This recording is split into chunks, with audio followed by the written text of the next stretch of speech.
दुकानं बंद करायला लावू नका. नसता तुमच्या बी महाराष्ट्रात सभा असली की तो पुढे तसंच होणार आहे. मग अहो खरं सांगतो, आपोगायला कोण ठेवत नसतो. आमचे पोर आले म्हणून तुम्ही टपऱ्या बंद करणार, हॉटेल बंद करणार, सगळे पाण्याचं बंद करणार. आम्ही पण तुमच्या तिकडे सभा असले की तुमच्याची दैती दल्ली ती पाईपलाईन आमच्या गावातून गेले असले की आम्ही तिचं पाणी त्या दिवशी पुरता बंद करणार. तुमच्या रेस्ट हाऊसलाच गेलं असलं पाणी तर आम्ही ते बंद करणार, आमच्या रानातून गेलेलं असलं. कारण तुम्ही आम्हाला मुंबईत पिऊन दिलं आणि आपण बोलतो ते करतो.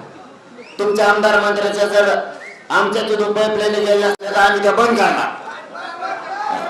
कारण तुम्ही आमचे लेकरे उपाशी मारायला लागले तर जसं तसं होणार. तुम्ही नाही सापडत आम्हाला, तुम्ही नाही सापडत आम्हाला तर तुमचे लोक सापडतील. कारण तुम्ही माझ्या सगळ्या सोयऱ्याला त्रास द्यायलात ना. इथं आलेला मराठा सगळा आमचा पाहुणा आहे, सगळं आमचे सगळे सोयरे आहेत.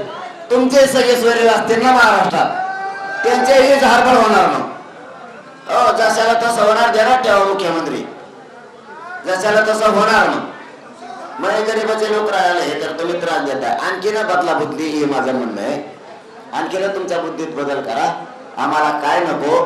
आणि मराठ्यांच्या पोराला सांगतो रे बाबा, कुठे जरी इकडे तिकडे गेले तरी शांतता हे शब्द आणि संयम ध्यानात ठेवा सगळेजण.